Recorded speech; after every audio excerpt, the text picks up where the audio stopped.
നമസ്കാരം. ഈ കഴിഞ്ഞ ദിവസം നമ്മുടെ സ്വന്തം ശശി തരൂർ ഒരു ലേഖനം എഴുതി. ശശി തരൂരിന്റെ ഓരോ വാക്കുകളും അക്ഷരാർത്ഥത്തിൽ കോൺഗ്രസ് ഞെട്ടലോടെയാണ് കാണുന്നത്. ഒരു പാർട്ടിക്കുള്ളിൽ നിന്നുകൊണ്ട് ആ പാർട്ടിയെയും അവിടുത്തെ നേതാക്കന്മാരെയും തോന്നിവാസങ്ങളെയും തുറന്നടിച്ചു കാണിക്കുന്നതിനോടൊപ്പം മറ്റ് പാർട്ടികളിൽ നടക്കുന്നത്, അതായത് പ്രത്യേകിച്ച് BJP സർക്കാരിന്റെ രാജ്യത്തിന്റെ ഉന്നമന പ്രവർത്തനങ്ങളെ കുറിച്ച് യാതൊരു മടിയുമില്ലാതെ വാചാലനാകാനും ചെറിയ ചങ്കൂറ്റമൊന്നും പോലെ.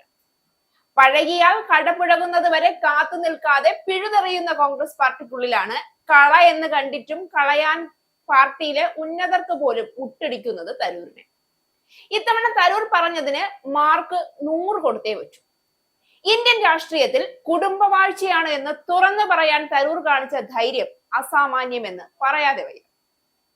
ഇന്ത്യയുടെ രാഷ്ട്രീയ ചരിത്രം നോക്കുമ്പോൾ ഒരു പാർട്ടി അതിന്റെ വേരുകൾ സ്വാതന്ത്ര്യ സമരത്തിൽ നിന്ന് അടർത്തിയെടുത്തതും പിന്നീട് അതേ വേരുകളെ തന്നെ വെട്ടിമുറിച്ച് വംശീയ രാഷ്ട്രീയത്തിന്റെ ഇരുണ്ട കുഴിയിൽ വീണതും കാണാം.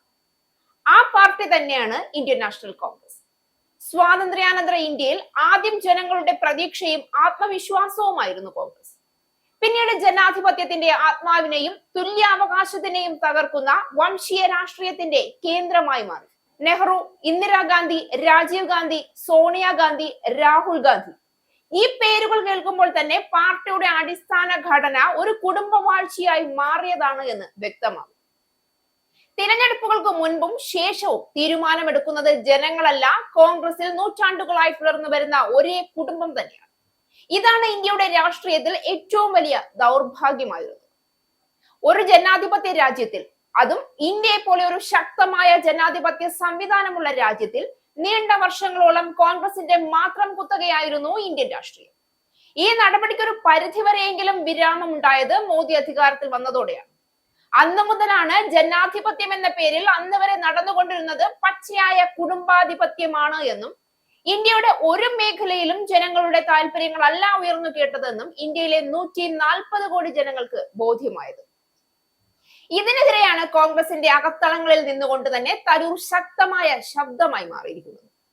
കൃത്യമായ അവലോകനം ഇന്ത്യൻ രാഷ്ട്രീയത്തിൽ നടത്തുന്ന, അത് രാഷ്ട്രീയ ഭേദമന്യേ വിളിച്ചു പറയുന്ന തരൂർ കോൺഗ്രസിന്റെ അപ്രീതിയുടെ പാത്രമാകുമ്പോഴും ഇന്ത്യൻ രാഷ്ട്രീയത്തിൽ അദ്ദേഹം വേറിട്ട വ്യക്തിത്വത്തിന് ഉടമയാവുകയാണ്.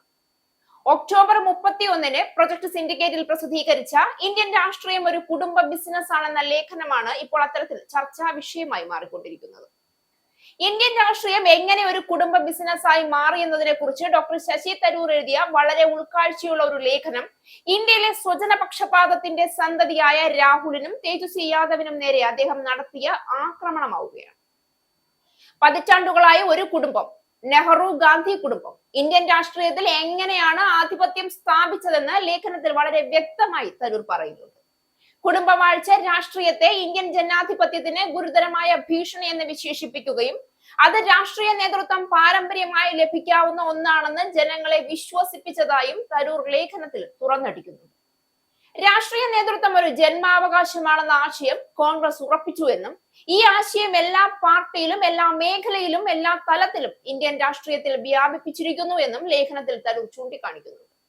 കുടുംബവാഴ്ചയ്ക്ക് പകരം യോഗ്യതാ മാനദണ്ഡമാക്കാൻ ഇന്ത്യക്ക് സമയമായി എന്ന് ശശി തരൂർ വ്യക്തമാക്കുന്നതിനോടൊപ്പം ഇതിന് ടേം ലിമിറ്റുകൾ, പാർട്ടിയിൽ സംഘടനാ തിരഞ്ഞെടുപ്പുകൾ, യോഗ്യതയുടെ അടിസ്ഥാനത്തിൽ നേതാക്കളെ തിരഞ്ഞെടുക്കാൻ വോട്ടർമാരെ ബോധവൽക്കരിക്കൽ തുടങ്ങിയ വലിയ പരിഷ്കാരങ്ങൾ ആവശ്യമാണെന്ന നിർദ്ദേശവും രാഷ്ട്രീയം ഒരു കുടുംബ ബിസിനസ്സായി തുടരുന്നിടത്തോളം കാലം യഥാർത്ഥ ജനാധിപത്യം കൈവരിക്കാനാകില്ല എന്ന ഓർമ്മപ്പെടുത്തലും അദ്ദേഹം മുന്നോട്ട് വയ്ക്കുന്നു.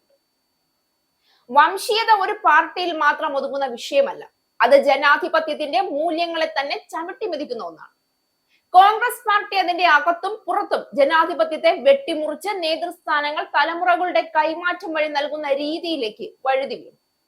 പാർട്ടിയിലെ യഥാർത്ഥ കാഴ്ചപ്പാട്, കഴിവ്, ജനസ്വീകാര്യത എന്നിവയെല്ലാം അവഗണിച്ച് കുടുംബനാമം മാത്രമാണ് സ്ഥാനാർത്ഥിത്വത്തിനും നേതൃത്വത്തിനും മാനദണ്ഡമായി തീർന്നത്. ഇതിലൂടെ കോൺഗ്രസിൽ നിന്നുള്ള ധാരാളം ബുദ്ധിമാനായ നേതാക്കളെ പോലും നഷ്ടപ്പെട്ടു. പാർട്ടി തന്നെ ഒരു കൂട്ടം വിശ്വസ്ത സേവകരുടെ സംഘടനയായി മാത്രം ചുരുങ്ങി. വംശീയ രാഷ്ട്രീയത്തിന്റെ ഫലമായി കോൺഗ്രസ് പാർട്ടി ഇന്ത്യയുടെ വളർച്ചയെയും വികസനത്തെയും തടഞ്ഞു. കുടുംബ നേതൃത്വം നിലനിർത്താനായി തീരുമാനങ്ങൾ പലപ്പോഴും രാഷ്ട്രഹിതമായ വഴികളിലേക്ക് തിരിഞ്ഞു.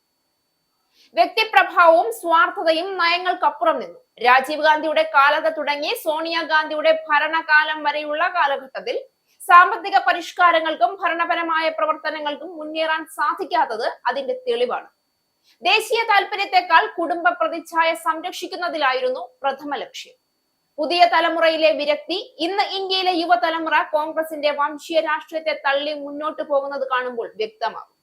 അവർ ഇപ്പോൾ വ്യക്തി നേതൃത്വത്തിൽ നിന്ന് ആശയ നേതൃത്വത്തിലേക്ക് വഴിമാറുകയാണ്. ജനങ്ങൾ ചോദിക്കുന്നുണ്ട്, ജനാധിപത്യത്തിൽ നേതാക്കളെ ജനങ്ങളല്ലേ തിരഞ്ഞെടുക്കേണ്ടത്? എന്നാൽ കോൺഗ്രസിന്റെ പ്രവർത്തന രീതി അതിനുള്ള മറുപടി തന്നെ ഇല്ലാതാക്കും. അതുകൊണ്ട് പാർട്ടി ഇന്ന് തെരഞ്ഞെടുപ്പിൽ പരാജയത്തിനു ശേഷം പരാജയം നേരിടുകയാണ്.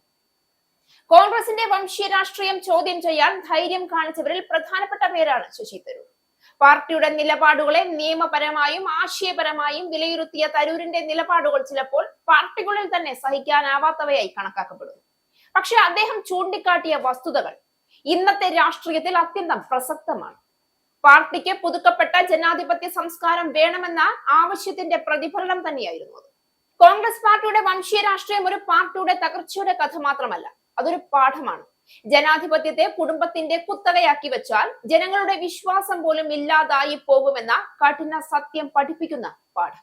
ഇസ്രായേലിന്റെ 5 സൈനിക താവളങ്ങളിൽ കനത്ത നാശനഷ്ടം. മോദി വെളിപ്പെടുത്തുന്ന ഇന്ത്യയുടെ വികസനത്തിന്റെ മയക്കുമരുന്ന് വിൽപ്പനയ്ക്കെതിരെ ശക്തമായ നടപടിയെടുത്ത് ഷാർജ പോലീസ്. അമേരിക്കയിലെ സാധാരണ മനുഷ്യരോട് കൂടിയാണ് കോൺഗ്രസിനുള്ളിൽ പങ്കുവയ്ക്കാൻ വിളിച്ചു ഓപ്പറേഷൻ സിന്ദൂറിൽ ഉപയോഗിച്ച